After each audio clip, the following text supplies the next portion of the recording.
अहिले नेपालमा फेरि एकपटक नागरिकताको र नेपालमा यो कहिल्यै पनि नठुङ्गिने जो एउटा नागरिकताको जो षड्यन्त्र हो, जो समस्या हो, यो के कारणले बारम्बार चाहिँ तपाईको यो समस्याको रूपमा उठाइन्छ र यसका पछाडि के छ र यो नेपाल विरुद्धको यो खेल कहिलेदेखि सुरु भयो, यो विषयमा सबै नेपालीहरू अलिकति स्पष्ट रूपमा बुझ्न र त्यही ढङ्गले चाहिँ तपाईको सोच बनाउने एकदमै जरुरी देखा परेको छ।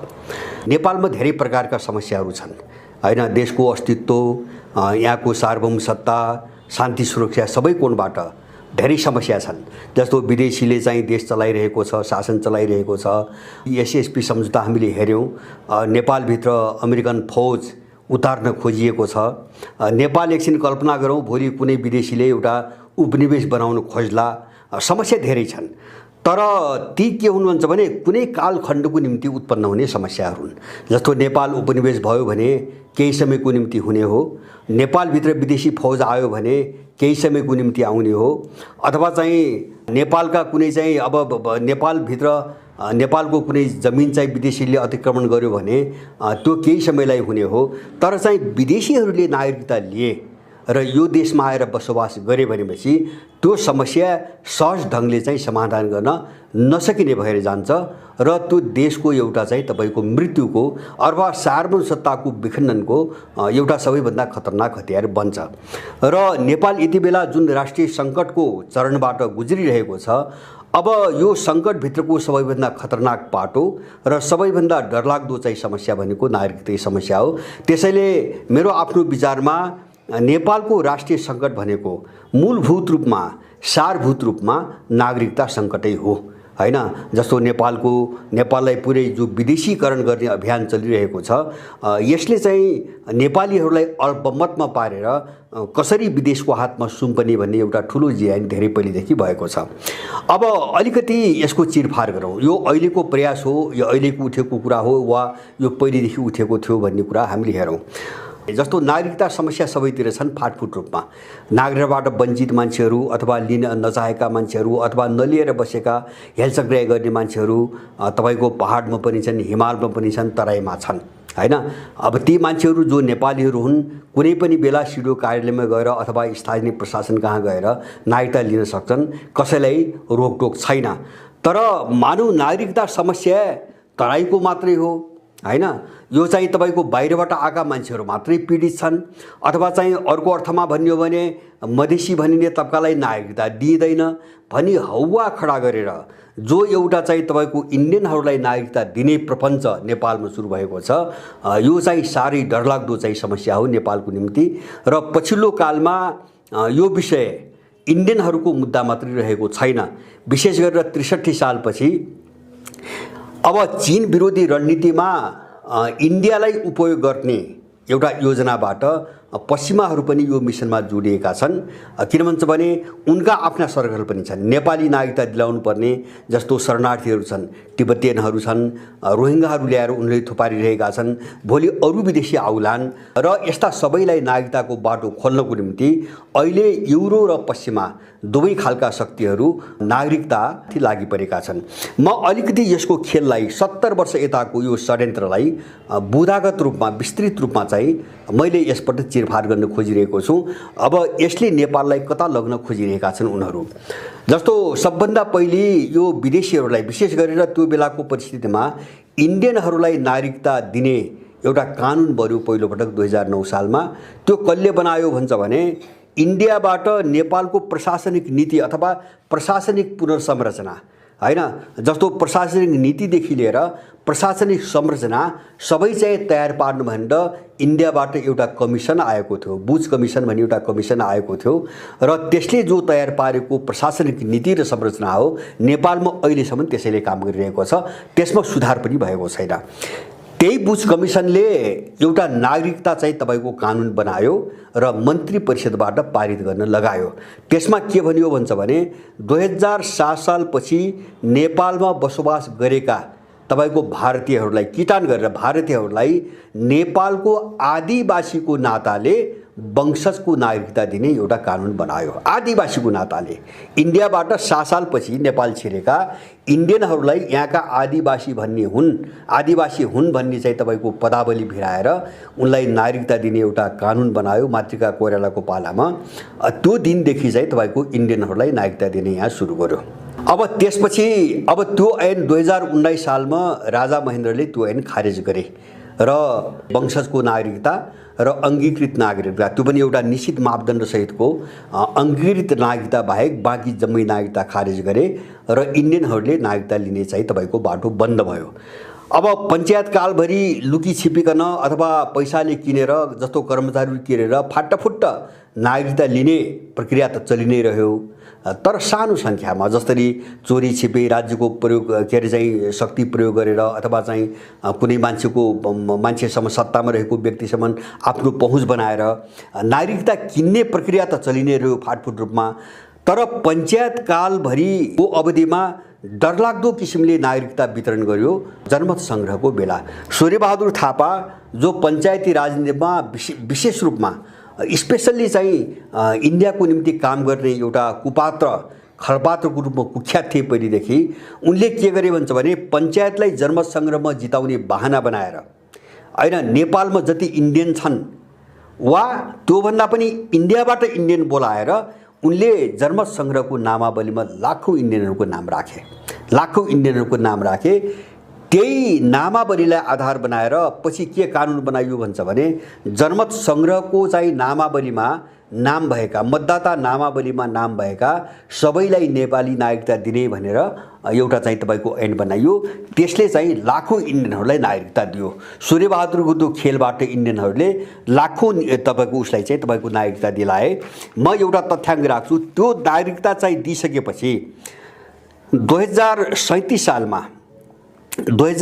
साल जुन 6 1980 को द स्टेटमेन्ट भन्ने एउटा भारतीय पत्रिकाले अङ्ग्रेजी भाषामा निस्कने पत्रिकाले के छाप्यो भन्छ भने नेपालमा 23,87,973 जना भारतीयहरूले नेपाली नागरिकता प्राप्त गरेको एउटा रिपोर्ट छाप्यो जन्म सङ्ग्रहपछि। सूर्यबहादुरले त्यो चाहिँ एउटा जघन्य अपराध गर्यो होइन, इन्डियनहरूको एउटा चाहिँ रणनीतिमा जघन्य अपराध गर्यो। अब त्यसपछि अर्को प्रयास भयो 2052 सालमा शेरबहादुरको सरकार हुँदा उनले बनाएको महन्त ठाकुरको कार्यदलले 2047 साल कार्तिकलाई आधार वर्ष बनाएर सबै विदेशीहरूलाई नागरिकता दिनुपर्ने चाहिँ प्रस्ताव राख्यो होइन। यसको व्यापक विरोध भएका कारणले यो कार्यान्वयन हुन सकेन। शेरबहादुरको गिरोहले त्यो कोसिस गर्यो 2052 सालमा त्यो कोसिस गर्यो। अनि 2054 सालमा लोकेन्द्र बहादुर चन्दको सरकारले जितेन्द्र देवको अध्यक्षतामा एउटा नागरिकता वितरण आयोग बनायो। त्यसले अनाधिकृत रूपमा लगभग चाहिँ 35,000 इन्डियनहरूलाई चाहिँ नेपाली नागरिकता वितरण गर्यो। 35,000 व्यापक रूपमा वितरण गर्यो र अब त्यो वितरणका विरुद्धमा तपाईँको मुद्दा पर्यो र 2058 साल साउनमा सर्वोच्च अदालतले ती वितरण गरेका नागरिकताहरू रद्द गर्ने निर्णय गर्यो होइन। रद्द गर्ने निर्णय त गर्यो तर त्यो व्यवहारमा कार्यान्वयन गरिएन। जसले नेपाली नागरिकता लिए तिनले लिएको लिए भए त्यसलाई चाहिँ खोज्ने अथवा त्यसलाई खारिज गर्ने काम सरकारको तर्फबाट भएन। अनि 2057 सालमा गिरिजा सरकारको पालामा संसदको राज्य व्यवस्था समितिले नागरिकता सम्बन्धी एउटा निर्णय गरेर अर्थ विधेयकभित्र घुसाएर चाहिँ तपाईँको प्रतिनिधि सभाबाट पारित गर्ने कोसिस गर्यो। पारित पनि गर्यो र राष्ट्रिय सभाले त्यसलाई अस्वीकृत गरेर फिर्ता पठायो। त्यसपछि प्रतिनिधि सभाले फेरि चाहिँ तपाईँको चाहिँ बैठकमा राखेर त्यसलाई पारित गर्यो, दोस्रो पटक पारित गर्यो। दोस्रो पटक पारित गरिसकेपछि राष्ट्रिय सभाले त्यसलाई चेक गर्ने ठाउँ थिएन होइन। त्यो विधेयक कानुन पारित गर्यो विदेशीलाई नागरिकता दिने हिसाबले। अनि त्यसपछि त्यो चाहिँ राजा वीरेन्द्रले सर्वोच्च अदालतमा राय सुझाव माग्नको निम्ति त्यो चाहिँ पठाए। जस्तो यस्तो कानुन बनाएर विदेशीहरूलाई नागरिकता दिनु उचित हो कि होइन, त्यो संवैधानिक रूपमा ठिक छ कि छैन भनेर उनले राय मागे। राय मागेपछि सर्वोच्च अदालतले त्यसलाई असंवैधानिक घोषित गर्यो र त्यो चाहिँ त्यही तुहियो। गिरिजाको त्यो कोसिस पनि त्यही तुहियो। अब त्यसपछि अब यो चारवटा हामीले जो प्रयास गर्छौँ नि, 37 सालमा सूर्यबहादुरको पालामा जतेले लिए, त्यसपछि 52 सालमा शेरबहादुरको पालामा, 54 सालमा लोकेन्द्र बहादुर चन्द प्रधानमन्त्री र वामदेव गौतम गृहमन्त्री थिए। उनको पालामा चाहिँ बाँडिएका 35,000 नागरिकता र 57 सालमा गिरिजाबाट भएको कोसिस, यो तीनटै प्रयासहरूलाई भित्रबाट चाहिँ राजाले असफल बनाएका थिए। अब कुनै चाहिँ व्यापक विरोधको माध्यम प्रयोग गरेर, कुनै सर्वोच्च अदालतबाट राय मागेर अथवा विभिन्न दबाब दिएर असफल बनाए। अब यिनको निम्ति चाहिँ तपाईँको बाटो खुल्यो 12 बुँदे समझदारीमा, हैन? अर्को आक्रमण 12 बुँदे समझदारीमा भयो। 12 बुँदे समझदारी चारवटा मुद्दामा इन्डो पश्चिमा शक्तिहरूको एउटा सहकार्यको चाहिँ तपाईँको बिन्दु हो, हैन? जस्तो माओवादी र चाहिँ संसदवादीहरूलाई सरकारमा पुर्याइदिने अथवा चाहिँ उनको हातमा चाहिँ सत्ता ल्याइदिने शर्तमा उनीहरूले विशेष गरिकन चारवटा मुद्दामा, अरू पनि धेरै छन् मुद्दा, तर विशेष गरिकन चारवटा मुद्दामा इन्डियन र पश्चिमाहरूको सहकारी थियो। जस्तो पश्चिमाहरूको मुद्दा के थियो भन्छ भने संघीयता र धर्मनिरपेक्षता।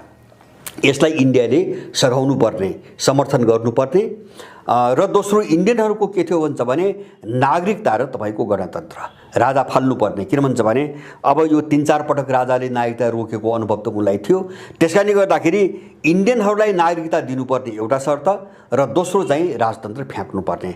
यो दुईवटा मुद्दामा उनको बिचमा चाहिँ जो कम्प्रोमाइज भएको थियो, समझदारी बार्गेनिङ भएको थियो, त्यही चाहिँ बार्गेनिङ अनुसार दुवै पक्ष, इन्डियन पक्ष र पश्चिमा पक्ष चाहिँ संसदवादी र माओवादीलाई सघाएर सत्तामा ल्याउन चाहिँ तपाईँको मन्जुर गरेका थिए। अनि त्यसपछि तर त्यो लेखिएन, समझदारीमा लेख्ने पनि कुरा थिएन। त्यसैको परिणाम के भयो भन्छ भने 2063 सालमा जन्मको आधारको 2047 साल चैत्र मसान्तलाई आधार वर्ष बनाएर अथवा 2047 साल चैत्र मसान्तभित्र नेपालमा जन्मेका सबै व्यक्तिहरूलाई जन्मको आधारको नागरिकता दिने भनेर एउटा चाहिँ कानुन बनाइयो र अन्तरिम संविधानमा जारी गरियो। अब त्यो जारी गरिसकेपछि बारम्बार यी कुराहरू आइसकेका छन्। झन्नै 40 लाख इन्डियनहरूले नागरिकता लिए। त्यतिले पनि यिनलाई पुगेन। अनि चाहिँ हामीले सुनेका छौँ 2000 अब चाहिँ मैले भने 37 सालमा इन्डियन पत्रिकाले निकालेको 23 लाख झनै 24 लाख चाहिँ नागरिकता इन्डियनलाई दिएको नागरिकता। अब 37 सालपछि तिनबाट जन्मेका सन्तानहरू 63 साल पछि चाहिँ जन्मका आधारमा बाँडिएको नागरिकता, त्यो पनि त्यसबेला कसरी बाँडियो भन्छ भने कुनै कानुनको आधार होइन, मापदण्डको आधार होइन। तपाईँ हामीलाई थाहा छ नेपालको सिमाना खुला छ। इन्डियाबाट नेपालमा कति मान्छे आउँछन् र जान्छन् भन्ने अभिलेख लाख्ने चरण पनि छैन। तर जन्मको आधारमा त्यो जन्मेको प्रमाणित गर्ने कुनै पनि आधार नेपालमा छैन। किनभने त्यसको रेकर्ड पनि यहाँ राखिँदैन, सिमाना पनि बन्द गरिँदैन। त्यसकारणले को मान्छे जन्मेको नेपालमा को होइन, कति वर्ष बसेको कुनै तथ्याङ्क छैन। तर उनले त्यो बेला कस्तो नियम बनाए, दलको सहमतिको नाममा बनेको, यिनी दलका जस्तो काङ्ग्रेस, एमाले, माओवादी र मधेसवादीहरू मध्ये कुनै 3 जना व्यक्तिले होइन सिफारिस गरेका जम्मैलाई नेपाली नागरिकता दिने, त्यो आधारमा त्यो बेला नागरिकता बाँडियो जन्मको आधारको। यिनीहरूले चाहिँ तपाईँको कोटा बाँडे, कुन्दनले कति चाहिँ सिफारिस गर्न पाउने भनेर कोटा बाँडे।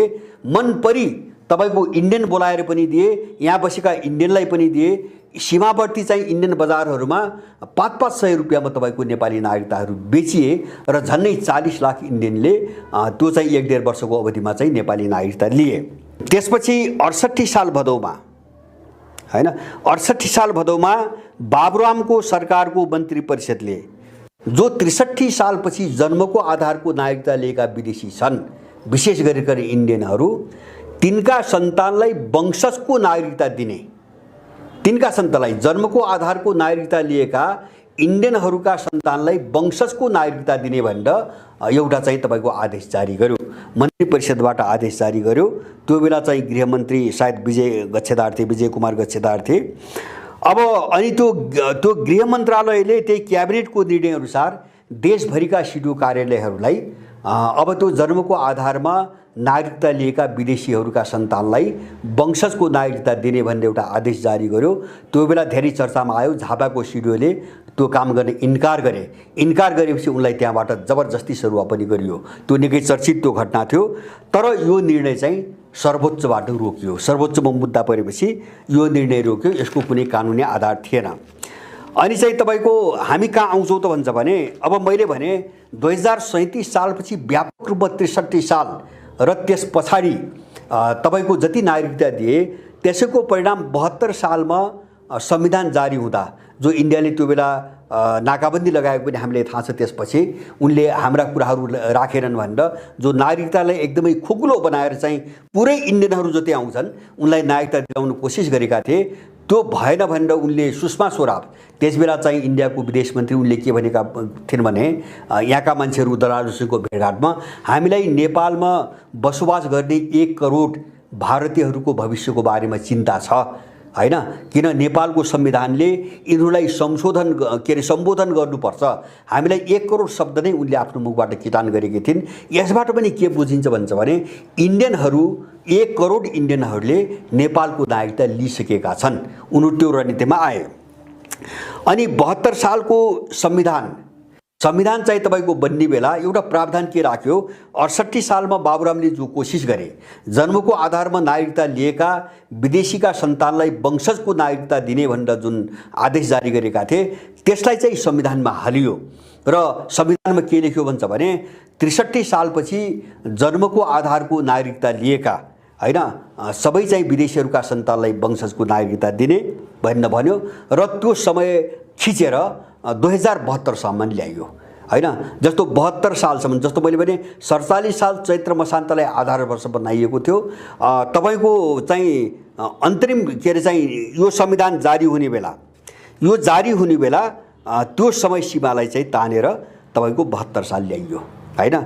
अब 72 साल ल्याइयो। अब यसरी चाहिँ तपाईको नागरिकतामाथि बारम्बार आक्रमण भइरहेको छ। अब यहाँ अलिकति म चाहिँ यो प्रसङ्गलाई, यो खतरालाई कहाँ जोड्न चाहन्छु भने यही रणनीति अपनाएर, जस्तो धाक धम्की दबाब एउटा कमजोर देश भएको नाताले विभिन्न हत्कण्डा अपनाएर के अरे चाहिँ तमिलनाडु, इन्डियाको तमिलनाडुबाट गएर जो श्रीलङ्कामा काम गर्न गएका तामिलहरू हुन्, तामिलहरूलाई लाखौँलाई नागरिकता दिलायो र तिनै तामिलहरूलाई प्रयोग गरेर उहिले चाहिँ 30 वर्ष गृहयुद्ध गरायो। यद्यपि पछाडि त्यही तामिलसँग लडाइँ भयो इन्डियाको हैन, त्यही कारणले राजीव गान्धी पनि मारिनु पर्यो। तर एलटिटिई गठन गरेर श्रीलङ्कामा चाहिँ गृहयुद्ध उठाउने र उत्तर पूर्वी श्रीलङ्कालाई स्वतन्त्र राष्ट्र बनाउने जो अभियान एलटिटीले चलायो त्यसका पछाडि सबै इन्डियाले काम गरेको थियो। सुरुदेखि उसले त्यो मद्दत गर्यो र किन श्रीलङ्कालाई टुक्र्याएर त्यसको एउटा चाहिँ महत्त्वपूर्ण भूभाग कब्जा गर्नको निम्ति त्यसले चाहिँ 30 वर्ष श्रीलङ्कालाई गृहयुद्धमा फसायो। यस्तै खेल तपाईको फिजीमा भयो। फिजी एउटा सानो देश हैन, अब एउटा दक्षिणी प्रशान्त क्षेत्रमा पूर्वतिर रहेको एउटा सानो देश। अब त्यहाँ चाहिँ व्यापार गर्न गएका सारा इन्डियनहरूलाई नागरिकता बनाउनको निम्ति दबाब दिएर धम्काएर लाखौँको सङ्ख्याका भारतीयहरूलाई फिजीकरण गर्यो, फिजीको नागरिकता दिलायो र अन्तिममा के भयो भन्छ भने झनै जनसङ्ख्या नै इन्डियनहरूको बढी हुने स्थिति आयो। जबकि फिजी भनेको इन्डियाबाट हजारौँ किलोमिटर टाढाको देश हो हैन, अस्ट्रेलिया भन्दा पनि पूर्वतिरको दक्षिणी प्रशान्त क्षेत्रको देश हो, पूर्व उत्तरतिरको। अब त्यसपछि त्यहाँ के भन्छ भने अब 15-20 वर्ष अगाडि एउटा चुनाव भयो र एउटा इन्डियनले चुनाव जित्यो, महेन्द्र चौधरी भन्ने इन्डियनले चुनाव जित्यो र श्रीलङ्का अब इन्डियामा विलय गर्ने खतरा टटकारो आयो। जस्तो सिक्किममा जो इन्डियनहरूले गरे, लेन्डुप दोर्जीलाई प्रयोग गरेर जो गरे, अब त्यही ढङ्गले चाहिँ फिजीलाई चाहिँ इन्डियामा गाभ्ने एउटा प्रपञ्च अगाडि बढेपछि फिजीको सेनाले विद्रोह गरेर महेन्द्र चौधरीको सत्ता चाहिँ अवतस्त गर्यो र फिजीलाई बजायो। फिजी त्यसरी जोगिएको छ। तर इन्डियनहरूको जो दबदबा हो जनसङ्ख्या त्यो अहिले पनि फिजीमा यथावत छ। नेपालमा उसले ठ्याक्कै त्यही रणनीति अपनाएको छ। कसरी चाहिँ तपाईँको नेपालमा इन्डियनहरूको जनसङ्ख्याको बहुमत पुर्याएर कानुनी रूपमै अथवा चाहिँ लेन्डुप दोर्जेले जो गर्यो, यद्यपि त्यहाँ इन्डियनहरू थिएनन् तर त्यस्तै इन्डियनहरूको यहाँ चाहिँ तपाईँको संसदमै इन्डियनहरूको बहुमत बनाएर कसरी संवैधानिक रूपमै चाहिँ नेपाललाई क्याप्चर गर्ने भन्ने एउटा मोडेल, त्यो मोडेलको एउटा हतियार हो नागरिकता हैन। जस्तो हामीले फिजीको मोडेल भन्छौँ, श्रीलङ्काको मोडेल भन्छौँ हैन। श्रीलङ्काको मोडेल भनेको विद्रोह हो, युद्ध हो र देश टुक्र्याउने मोडेल हो। फिजीको मोडेल भनेको जनसङ्ख्या बहुमत पुर्याएर सट्टै आफूमा गाड्ने मोडेल हो। अब यस्ता विभिन्न मोडेलहरूमा उनीहरू भुटानी मोडेल भनेको पुरै उपनिवेश बनाएर नव उपनिवेश बनाएर अब त्यहाँको सुरक्षा विदेश नीति लगायतका सारा चिजहरू आफूले चाहिँ म्यानेज गर्ने एउटा तरिका हो। अब यो विभिन्न विकल्पहरूमध्ये एउटा नागरिकतामा इन्डिया 2009 सालदेखि लागि परेको छ र मैले यहाँहरूलाई एउटा जानकारी गराउन चाहन्छु। 63 सालमा जन्मको आधारको नागरिकता ऐन बनाउँदा यिनै दलालले त्यसबेलाका यिनका निर्णय र सहमति हेर्नुहोस्, यिनै दलालहरूले एक पटकका लागि भन्ने भाषा प्रयोग गरेका छन्। एक पटकका लागि यो नागरिकताको समस्या समाधान गर्न जन्मको आधारको नागरिकता ऐन बनाउने भनेर भनेका छन्। तर त्यो टुङ्गेन, हामीले देख्यौँ। त्यो 63 सालमा बनाएर टुङ्गेन, त्यो निरन्तर उठ्दै आएको छ। किन? यो नेपालमाथिको तपाईँको तरबार हो, नेपालमाथि सोझाइएको एउटा तरबार हो। यो कहिल्यै पनि नटुङ्गिने चाहिँ तपाईँको हतियार हो। अझ नेपाललाई बर्बाद पार्नुको निम्ति यिनले राखेका केही प्रावधानको चर्चा म यहाँ गर्छु। एउटा चाहिँ तपाईँको नागरिकता विधेयकमा एउटा पोइन्ट के छ भन्छ भने जन्मको नागरिकता लिएका पनि विदेशी छन् तिनका सन्तानलाई वंशजको नागरिकता दिने भनेपछि यहाँ दुईटा कुरा भए। एउटा चाहिँ विदेशी र नेपालीका बीचको अन्तर मेटाउने, पहिचानको कोणबाट त्यो अन्तर मेटाइदिने हैन, र दोस्रो कुरो अधिकारको कोणबाट पनि त्यो अन्तर मेटाइदिने। किन? विदेशी र नेपाली भन्ने चिजको अन्त्य गरिदिने। अब यो दुवै कोणबाट र भोलि चाहिँ तपाईँको जस्तो विदेशीहरूको अतिक्रमणबाट नेपालमा यस्तो समस्या आइरहेको छ भन्ने कुरा नेपालीले नबुझोस् भनेर, जस्तो सबैलाई वंशजको नागरिक बनाइदिइसकेपछि त नागरिकता हेरेर त मान्छेलाई चिन्दैन अनि त्यो विदेशी खेललाई चाहिँ तपाईँको विरोध गर्ने वा चिन्ने बाटो पनि बन्द गरिदिने। यो हिसाबले चाहिँ जन्मको आधारमा नागरिकता लिएका व्यक्तिहरूका सन्तानलाई अब वंशजको नागरिकता दिने एउटा अहिलेको विधेयकमा प्रावधान त्यो छ जो संसदमा लगिँदैछ।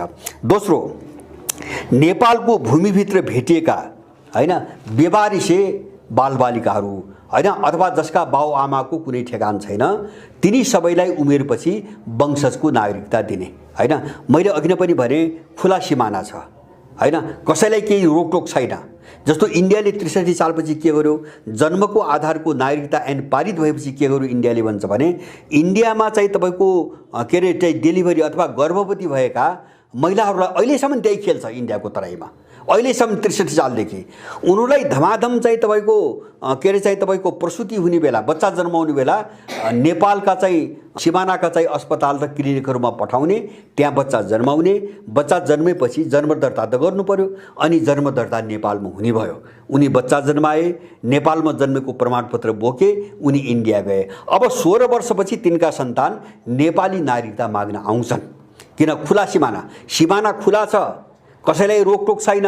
यस्तो अत्याचार तपाईँको 2063 सालदेखि अहिलेसम्म चलिरहेको छ र अब यो खुला सिमानाले भोलि चाहिँ तपाईँको जस्तो बेवारिसे सबै बच्चा हैन बाउआमाको पहिचान नभएका, फालिएका, कतै भेटिएका सबैलाई वंशजको नागरिकता दिने हो भने भोलि चाहिँ साम्राज्यवादी शक्तिहरूको त्यो एउटा खेती धन्दा सुरु हुन्छ। किनभने यस्ता बेवारिसे बच्चाहरू इन्डियामा करोडौँको सङ्ख्यामा छन्, लाखौँको सङ्ख्यामा छन् हैन। तिनै मान्छेहरू यहाँ ल्याइन्छन्, नेपाली भूमिभित्र ल्याएर फ्याँकिन्छन्, तिनलाई भेट्टाएको जस्तो गरिन्छ, अनाथालयमा राखिन्छ र 16 वर्षपछि तिनलाई नेपाली नागरिकता दिइन्छ। एउटा प्रावधान। तेस्रो प्रावधान एउटा जन्मको आधारको नागरिकता लिएका सन्तानलाई वंशजको नागरिकता दिने। दोस्रो, नेपालको भूमिभित्र भेटिएका बेवारिसे बच्चाहरूलाई वंशजको नागरिकता दिने उमेर पुगेपछि। तेस्रो चाहिँ विदेशी बाबुबाट जन्मिएका, अहिले विदेशी कुनै विदेशीबाट महिला नेपाली छ, बाउ विदेशी छ, अहिले विदेशी छ, बच्चा जन्मिँदा विदेशी छ, तर त्यो विदेशीले भोलि नेपाली नागरिकता लियो भने त्यसका सन्तानलाई पनि वंशजको नागरिकता दिने। भने बाउ विदेशी भए पनि अब उसले वंशजको नागरिकता पाउने। तेस्रो प्रावधान। चौथो, नेपालको नागरिकता लिएका 2 जनाले सिफारिस गरेका व्यक्तिहरूलाई नागरिकता दिने। मैले अघि नै भने 63 सालपछि 3 जनाको सिफारिस भनिएको थियो, अब अहिले त्यो घटाएर 2 जना, माने 2 जना कुनै स्थानीय प्रतिनिधि भनेको छ हैन, स्थानीय चाहिँ चुनावबाट जितेका कुनै 2 जना प्रतिनिधिले सिफारिस गरेको कुनै पनि व्यक्तिलाई नेपालको नागरिकता दिने। अनि मैले भने त्यो स्थानीय निकायमा चाहिँ सयौँको सङ्ख्यामा इन्डियनहरूले जितिसकेका छन्, जो 63 सालपछि चाहिँ तपाईँको नेपाली नागरिकताले उनको 2 जनाको सिफारिसमा नेपालको नागरिकता दिने। चौथो प्रावधान। पाँचौँ प्रावधान, विदेशी महिलालाई विवाह गर्ने बित्तिकै नागरिकता दिने हैन, जो अहिले सबभन्दा ठुलो विवादको विषय छ यहाँ हैन। जस्तो कुनै विदेशी महिलाले नेपाली पुरुषसँग बिहा गर्यो अनि उसले बिहा गरेको भोलिपल्टै नेपाली नागरिकता पाउनुपर्ने हैन। जस्तो कुनै पनि देशमा, संसारमा कुनै पनि देशमा छैन यस्तो प्रावधान हैन। एउटा समयसम्म बस्नुपर्छ, एउटा अवधिसम्म परीक्षण हुनुपर्छ, तर तुरुन्तै त्यसलाई चाहिँ तपाईँको नागरिकता दिनुपर्ने भन्ने एउटा प्रावधान छ। 6औं प्रावधान के छ भन्छ भने बाबुको पहिचान नभएको हैन। जस्तो कुनै चाहिँ महिलाबाट कुनै बच्चा जन्मियो र महिलाले के भन्यो भन्छ भने यसको बाउको पत्तो छैन हैन भन्ने उसले घोषणा गरे। उसले सो घोषणाको आधारमा भन्यो, आमाले गरेको सो घोषणाको आधारमा के घोषणा, यसको बाबुको कुनै पत्तो छैन अथवा मैले यसको बाबु चिन्दिनँ, पहिचान छैन भने अब त्यस्तो सन्तानलाई उसको आमाको सो घोषणाको आधारमा वंशजको नागरिकता दिने हैन। यिनी प्रावधान राखेर अहिले कानुन बनाउन खोजिएको छ। अब यो 6औं प्रावधान कति डरलाग्दो छ भन्छ भने अब बच्चा जन्माउने महिलाको चाहिँ लोग्नेको पहिचान चाहिँ हुँदैन भनेको के हैन। पहिले यिनी अनैतिक मान्छेहरूलाई हामी यो प्रश्न सोधौँ हैन। जसको बच्चा चाहिँ बोक्छ आइमाईले अनि त्यो लोग्ने मान्छे पनि थाहा नहुने भनेको के भनेपछि यसले धेरैतिर हानिरहेको छ। यसले के हानिरहेको छ भन्छ भने जस्तो मैले एकपटक उठाएको थिएँ यो प्रावधान र तपाईको जस्तो एमसीसीसँग जोडिएका यस्ता धेरै प्रावधान छन् हैन। जस्तो एमसीसीमा कहाँ जोडेको छ भन्छ भने एमसीसी परियोजनासँग सम्बन्धित व्यक्तिहरूले गरेका कुनै पनि अपराध, हत्या होस् वा चाहिँ बलात्कार, कुनै पनि अपराधमा नेपालको कानुन आकर्षित हुँदैन र नेपालले त्यस्तो व्यक्तिमाथि मुद्दा चलाउन वा गिरफ्तार गर्न सक्दैन भन्नेसम्मका कुराहरू छन्। माने अब भोलि त्यो खेती सुरु हुन्छ। हामीले देशको संवेदनशीलता हामीले बुझेका छौँ। जस्तो राज्यले नियोजित रूपमा यहाँबाट सारा पुरुष विदेशी निकालिरहेको छ बेरोजगार बनाएर हैन। राज्यको एउटा नीति नै बनेको छ त्यो योजनाबद्ध रूपमा निकाल्ने, गाउँघरमा सबै महिलाहरू मात्रै छन् हैन। यो सबै चिजलाई हेरिकन उनले यो कानुन ल्याइरहेका छन्। कसरी नेपाली महिलाहरूलाई अधिकतम रूपमा विदेशीको गर्भ बोकाउने र बाबुको पहिचान छैन, किन भन्छ भने बाबुको पहिचान त हुँदैन, त्यो गलत ढङ्गले चाहिँ गर्भ बोकिन उसले विवाह गरेको त हुँदैन। विवाह नगरेपछि गलत ढङ्गले बोकेको गर्भलाई फल्नाको हो भन्ने उसले स्वीकार गर्न सक्ने अवस्था त हुँदैन। तिनी सबै सन्तानलाई वंशजको नागरिकता दिने र एक खालले नेपालको जो वंश परम्परा हो, जो कुल परम्परा हो, यसलाई पनि समाप्त पार्ने हैन। नेपालको जनसङ्ख्यालाई, नेपालको वंश प्रणालीलाई पुरै चाहिँ वर्ण सङ्कर बनाउने र तपाईको हाम्रा संस्कार संस्कृति सभ्यताहरू सबै चाहिँ समाप्त पार्ने डिजाइनमा यो कानुन आएको छ। र यसले के भन्छ भने बाबुको पहिचान नभएको आइमाईले सो घोषणा गर्न पाउने भनिसकेपछि यसले आम नेपालीहरूलाई बजारको वेश्या बनाउन प्रेरित गरिरहेको छ र महिलाहरूलाई वेश्याका रूपमा परिभाषित गरिरहेको छ। र यसका पछाडि चाहिँ एनजिओले पालेका केही दुष्चरित्रका आइमाईहरू निकै सक्रिय छन् हैन। दुष्प्रवृत्तिका आइमाईहरू निकै सक्रिय भएर लागिरहेका छन्। अब यी प्रावधान राखेर नेपाललाई पुरै विदेशी जनसङ्ख्याको एउटा खेल मैदान बनाउने गरी अब त्यहाँ चाहिँ संशोधन सानातिना कुराहरू के, जस्तो अघिल्लो पटक कानुनले जो संविधानमा राखिएका वा त्यसको आधारमा बनेका कानुनमा भएका केही शब्दहरूलाई चाहिँ संशोधन गरिएको छ। जस्तो तिनी कानुनमा भएका छोराछोरी भन्ने शब्दको ठाउँमा व्यक्तिहरू राखिएको छ। किन व्यक्ति भनेपछि संसारको कुनै पनि व्यक्ति पर्छ। व्यक्ति भनेको मान्छे हो। छोराछोरी भनेको निश्चित अर्थ दिन्छ, कसको हो भन्ने हुन्छ। व्यक्ति भनेपछि कहाँको हो भन्ने कुरा हुँदैन, संसारको कहीँको पनि हुन्छ हैन। जस्तो जन्मको आधारको नागरिकता ऐन बनाउँदाखेरि नेपालमा जन्मेका हैन, नेपाली भनिएको छैन, त्यहाँ नेपालमा जन्मेका व्यक्ति भनेको छ। व्यक्ति भनेपछि संसारको कुनै पनि ठाउँको मान्छे पर्छ। त्यसरी शब्दमा खेलेका छन् यिनीहरू। को एउटा संशोधन नेपालमा जन्म भई भन्ने प्रावधान त्यो कानुनमा, त्यसलाई पनि हटाएको छ। र मलाई लाग्छ यो नेपालमा पनि जन्मनु परेन। अब जस्तो यहाँबाट कुनै आइमाई चाहिँ विदेश गयो, उतैतिर गर्भ बोक्यो, बच्चा जन्मायो, त्यो नेपालमा जन्मेको पनि हुँदैन, उसको बाबुको पहिचान पनि हुँदैन हैन। किनभने उता आफ्नो देशमा बस्छ, बिहा गरेको पनि होइन। त्यस्ताका सन्तान विदेशबाट बोकेर ल्याउने र तिनलाई नेपालको नागरिकता दिने, यसको निम्ति नेपालमा जन्म भई अथवा नेपालमा जन्मेको हुनुपर्ने भन्ने जो कानुनी प्रावधान थियो त्यसलाई पनि यो विधेयकबाट हटाइएको छ। अब त्यसपछि अर्को चाहिँ अघिल्लो कानुनमा, अहिलेसम्म भएको कानुनमा जन्मको आधारले नागरिकता 3 किसिमबाट, एउटा वंशजको आधारले, एउटा अङ्गीकृतको आधारले र अर्को जन्मको आधारले 3वटा श्रेणीमा वर्गीकरण गरिएको थियो। अहिले संशोधन विधेयकमा जन्मको आधारले भन्ने शब्द हटाइएको छ भने अबको यहाँ के गर्न खोजेको छ भन्छ भने यहाँ चाहिँ जन्मको आधारले नागरिकता लिएका मान्छे अब छैनन्, अबदेखि त्यो गर्न खोजिँदैछ भनेपछि कुनै पनि विदेशीले नेपालमा नागरिकता लिएको छैन अथवा चाहिँ यो विदेशी र त्यो नेपाली भन्ने चाहिँ तपाईको अब अन्तर छुट्याउन सक्ने अवस्था रहेन। त्यसकारणले यिनीहरूले जन्मको आधारले भनेर जो एउटा कानुनी प्रावधान थियो त्यो शब्दलाई, त्यो वाक्यांशलाई यिनले चाहिँ हटाएका छन्। अब यसको परिणाम मैले भन्छु 2063 सालसम्म आउँदा हैन, जस्तो 63 सालको अन्तरिम संविधान जारी हुँदासम्म नउठाइएका केही मुद्दाहरूमा राख्छु। नागरिकता पछाडि इन्डियनहरूको कति खतरनाक खेल र त्यसमा अहिले पश्चिमाहरू पनि जोडिए, म यो पाटोलाई अलिकति पछि उठाउँछु। इन्डियनहरू कति डरलाग्दो खेल खेलिरहेका छन् भन्ने कुरा पाटो बुझ्नको निम्ति म एउटा कुरा उठाउँछु। जस्तो यो नागरिकता ऐन बनेर संविधानमा, अन्तरिम संविधानमा सामेल गरिन्छ कि गरिँदैन र त्यो चाहिँ कानुनमा अगाडि जान्छ कि जाँदैन भन्ने कुरा स्पष्ट नहुँदासम्म नउठाइएका र त्यो ऐन जारी भइसकेपछि सडकमा आएर चाहिँ तपाईको लागू गरेका के प्रावधान, जस्तो 63 साल यो ऐन बनेपछि इन्डियन दूतावासमा मधेसी मोर्चाको बैठक बोलाएर एउटा निर्णय गरियो। त्यो बेला 64 साल थियो, नेपालको सेनाभित्र 10,000 मधेसीहरू मात्रै रहेको एउटा बटालियन गठन गर्नुपर्छ। यो इन्डियन दूतावासभित्र भएको निर्णय हो र त्यो बैठकमा उपस्थिति इन्डियन राजदूतको छ। त्यो बेला इन्डियन राजदूतको उपस्थितिमा भएको बैठक हो।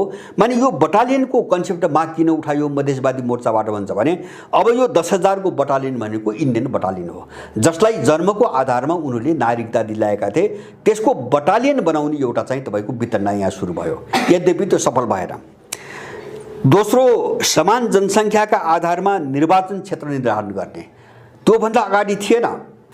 तब जब चाहिँ नागरिकता ऐन जन्मको पारित भयो, अब त्यसले चाहिँ इन्डियनलाई चाहिँ नागरिकता दिने बाटो खोलेपछि अब तराईमा जति जनसङ्ख्या बढ्छ त्यो त इन्डियनकै बढ्छ। अब व्यापक रूपमा सिमाना खुला छ। त्यसपछि बरोबरी जनसङ्ख्याका आधारमा निर्वाचन क्षेत्र निर्धारण गर्ने चाहिँ तपाईको मुद्दा उठ्यो सडकमा।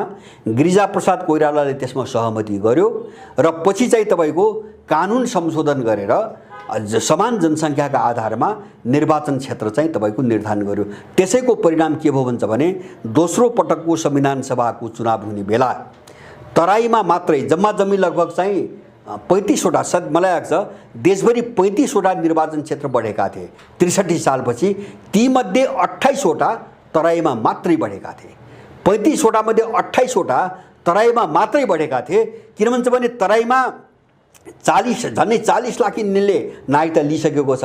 अब उसको जनसङ्ख्या बढेपछि त्यो अनुसार बढेको जनसङ्ख्या अनुसार निर्वाचन क्षेत्र बढाउँदा त निर्वाचन क्षेत्र त बढ्ने भए। यसरी जनसङ्ख्या बढाउने, विदेशीको जनसङ्ख्या बढाउने अनि जनसङ्ख्या आधारमा निर्वाचन क्षेत्र तय गर्ने भन्ने, निर्वाचन क्षेत्र पनि बढाउने। अब भोलि के हुने भयो भन्छ भने मानुस 10-15 वर्षपछि के भन्छ भने अहिले सुषमा स्वराजले 1 करोड चाहिँ भारतीय छन् भनेर उनले आफ्नो मुखबाट बोलिसकेकी छन्। मानव 10 वर्षपछि भारतीयहरूको सङ्ख्या 2 करोड पुग्छ। त्यसपछि अब निर्वाचन क्षेत्र बढ्दै जाने हो भने नेपालको संसदमा इन्डियनहरूको अटोमेटिकल्ली बहुमत हुन्छ। हो इन्डियनहरूको खेल त्यहाँ छ। र अब निर्वाचन क्षेत्र बढाएर अब त्यो प्रतिनिधित्वको सङ्ख्या पनि बढाउने, नेपालको व्यवस्थापिका कब्जा गर्ने र संवैधानिक रूपमा सबै फैसला त्यहीबाट गर्ने, यो खेलबाट चाहिँ यो नागरिकता विधेयक अगाडि बढेको छ। जन्मको आधारको नागरिकता ऐन पनि यो कोणबाट आएको हो। यो एउटा मुद्दा उठ्यो यो ऐन पारित भएपछि। अनि संघीयता र आत्मनिर्णयको अधिकार पनि जन्मको आधारको नागरिकता ऐन पारित भएपछि मात्रै उठेको हो, त्योभन्दा अगाडि होइन। हामीले यो राम्रो बुझौँ। जस्तो धेरै मान्छेलाई भ्रम हुनसक्छ यो त दलहरूको एजेन्डा हो, यो त चाहिँ 61-62 सालको दलीय आन्दोलनको एजेन्डा हो, सबै झुट हो। यो मुद्दा जन्मको आधारको नागरिकता ऐन अन्तरिम संविधानमा हालिसकेपछि उपेन्द्र यादव नेतृत्वको त्यो बेलाको फोरमले हैन त्यो ऐन चाहिँ सार्वजनिक भएको झन्डै 1 महिनापछि सडकमा उठाएको मुद्दा हो आन्दोलन मार्फत। अनि त्यहाँ एउटा सहमति गरियो र चाहिँ संघीयतालाई स्थापित गरियो। संघीयता त 63 सालको संविधान जारी भइसकेपछि त्यो संविधान संशोधन गरेर थपिएको मुद्दा हो, सुरुमै संविधानमा आएको मुद्दा होइन। अनि त्यही बेला चाहिँ त्यसपछि एक मध्य प्रदेशको मुद्दा उठ्यो। मेचीदेखि महाकालीसम्म एउटै मध्य प्रदेश बनाउने मुद्दा उठ्यो। यो पनि त्यही जन्मको आधारको नागरिकता ऐनलाई हेरिकन उठाइएको मुद्दा हो। अब यहाँनिर चाहिँ हामीले बुझ्नुपर्ने, जस्तो अहिले पश्चिमाहरूको त्यसमा चाहिँ सहकारी कहाँ हो त भन्छ भने पश्चिमाहरूका दुईटा स्वार्थ छन्। इन्डियनहरूसँग यो नागरिकता मुद्दामा मिलेर नेपाल विरुद्ध चाहिँ तपाईँ आक्रमणका दुईटा कारण छन्। एउटा कारण उनलाई पनि केही तबकालाई नागरिकता दिलाउनु छ नेपालको जन्मको आधारमा, हैन? कसलाई दिलाउँछ? उनलाई तिब्बतीहरूलाई दिलाउँछ। अस्ति भर्खरै चाहिँ अमेरिकाको उपमन्त्री आइन्, उनले उठाइन्, उनलाई चाहिँ नागरिक सरह एउटा पहिचान हुने परिचय पत्र चाहिन्छ भनेर अस्ति भर्खरै उठाएर गइन्। यो पिपीको चाहिँ तपाईँको भन्दा थोरै अगाडि, पत्र सार्वजनिक हुनुभन्दा थोरै अगाडि एउटा चाहिँ जस्तो भुटानीहरू उनीहरूले धमाधम रोहिङ्गाहरू ल्याउँदैछन्, भोलि अरू ल्याउँछन्। त यिनी सबै नेपालमा जन्मेको नाताले नेपालको नागरिकता पाउने हकदार त भएका हुन् त। त्यसैले पश्चिमाहरूले केही शरणार्थीहरू खेरेर त्यसको नेपालीकरण गर्ने एउटा त्यो स्वार्थ छ। दोस्रो स्वार्थ के हो भन्छ भने जस्तो इन्डियनहरूलाई, जस्तो उनीहरूले भनेका छन् र तिम्रा एजेन्डा के हुन् हामी समर्थन गर्छौँ, हाम्रा एजेन्डा के हुन् तिमीले समर्थन गर, हैन? अब त्यो उनको दुईटा शक्तिको एउटा मिलनको एउटा बिन्दु के हो भन्छ भने चीनको विरोध। जस्तो स्वतन्त्र तिब्बतको मुद्दामा उनको सहकारी भएको छ, हैन? एउटा चाहिँ आफ्ना चाहिँ सरोकारका विदेशीहरूलाई नागरिकता दिने, दोस्रो चाहिँ चीन विरोधी मुद्दामा चाहिँ तपाईँको एक ठाउँमा उभिने। किन त्यो मुद्दा इन्डियनहरूको पनि हो, हैन? चीनलाई कमजोर बनाउने पश्चिमाहरूको त मुख्य रणनीति नै हो। अब यसमा चाहिँ पश्चिमाहरूले चाहिँ सहकारी गरिरहेका छन् इन्डियनहरूले। त्यसकारणले नागरिकताको अहिलेको मुद्दा, जस्तो यो पछिल्लो कालमा मैले भने यो विधेयक आउँदा योभन्दा अगाडि त्यति देखिँदैन, स्पष्ट रूपमा देखिँदैन, तर यो विधेयक यसरी प्रस्तुत गरियो कि जो चाहिँ पश्चिमासँग सम्बन्धित एजेन्डाहरू यहाँ धेरै घुसेका छन् अहिले। जस्तो अब त्यो पश्चिमा एजेन्डा कहाँ हुन् भन्छ भने बाबुको पहिचान नभएका अथवा उसको आमाले यसको बाबुको चाहिँ पत्तो छैन, म चिन्दिनँ, अथवा चाहिँ यसको ठटेगान थाहा छैन भनेर, तर यिनी मेरा सन्तान हुन्, मेरा बच्चा हुन् भनी सो घोषणा गरी भने त्यसका सन्तानलाई वंशजको नागरिकता दिने भनी यो एजेन्डा विशेष गरिकन एनजिओहरूसँग जोडिएको मुद्दा हो, हैन? किनभने यो खेल खेल्न पश्चिमाहरूले एउटा ठुलो डिजाइन बनाइरहेका छन्, हैन? नेपालको महिलाहरूलाई कसरी मिसयुज दुरुपयोग गरेर समाप्त पार्ने भन्ने एउटा मिसनमा उनीहरू, जस्तो चाहिँ तपाईँको विदेशी बाउबाट जन्मेका र पछि त्यो विदेशी बाउले नागरिकता लिएको खण्डमा चाहिँ त्यसका सन्तानलाई वंशजको नागरिकता दिने भन्ने मुद्दा पनि धेरै सो पश्चिमाहरूसँग जोडिएको मुद्दा हो। किन यहाँ एनजिओ आइएनजिओबाट धेरै महिलाहरू उनीहरूले विदेश लग्छन्, घुमाउँछन्, राख्छन्, हैन? त्यहाँ राख्छन्, पेट भोकाउँछन् आदि इत्यादि, यस्ता धेरै घटना छन् नेपालमा। अहिले पनि यिनी पार्टीका वरिपरि ठुल्ठुला नेत्री बनाउँदाहरू, हैन? विदेश जाने, एनजिओको तर्फबाट विदेश घुम्न जाने, पेट बोक्ने आउने र बच्चा पाउने। अब यो समस्यामा धेरै चाहिँ महिलाहरू यहाँ ग्रसित छन्। अब त्यो समस्यालाई समाधान गर्नुको निम्ति उठाइएको मुद्दा हो यो।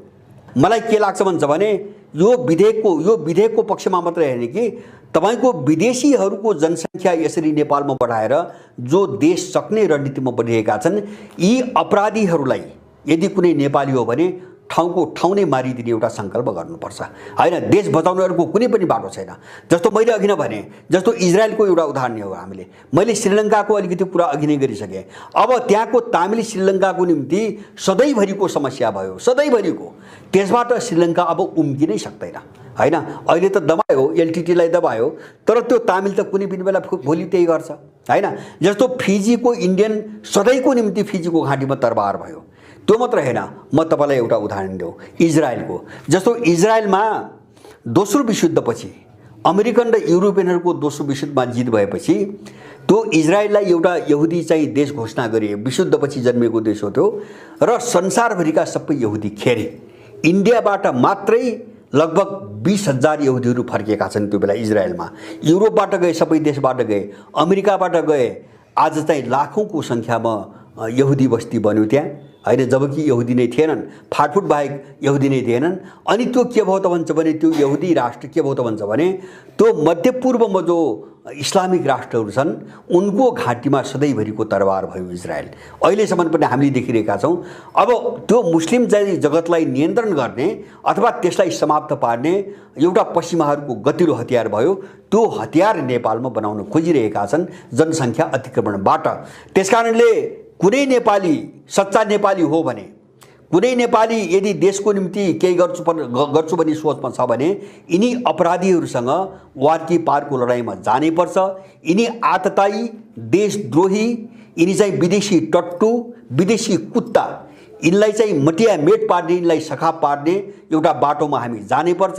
त्यति मात्रै होइन, मेरो यहाँहरू सबैलाई अवरोध के जान्छ भने दलहरूको भ्रष्टाचार, स्वेच्छाचारिता, दण्डहीनतालाई विरोध गरेको चाहिँ स्वाङ पारेर यस्ता मुद्दाहरूमा नबोल्ने जो वैकल्पिक शक्तिको नाममा खेल्न खोजिरहेका छन् त्यस्ता दुष्टहरूलाई पनि ठाउँको ठाउँमै चाहिँ उठ्न नदी चाहिँ समाप्त पार्नुपर्छ। किन भन्छ भने सबै पुख्याचार कोही दलको नाममा, कोही वैकल्पिक शक्तिको नाममा, कोही स्वतन्त्रको नाममा, हैन, यो सबै अत्याचारलाई चाहिँ जोगाइराख्ने, अगाडि बढाइराख्ने, नबोल्ने, तर एकअर्कालाई गाली गरेर बरु पपुलिस्ट बन्न खोज्ने, लोकप्रिय बन्न खोज्ने, मत बटुल्ने र नेपाललाई फेरि अर्को कोणबाट चाहिँ एउटा धरापमा जाग्दिने यस्तो खालको षड्यन्त्र नेपालमा फेरि तीव्र बनेको छ। यसप्रति हामी सबै होशियार हौं र यो नागरिकता ऐनको विरुद्धमा हामीले विश्वव्यापी रूपमा एउटा अभियान चलाउन सकेनौं भने हाम्रो देश ठूलो दुर्घटनामा पर्छ। मेरो सबै नेपालीहरुसँग छ विनम्र अनुरोध छ सबैसँग, हामी यो मुद्दामा अत्यन्तै गम्भीर भएर अगाडि बढ्ने कोसिस गरौं। हस्, धन्यवाद।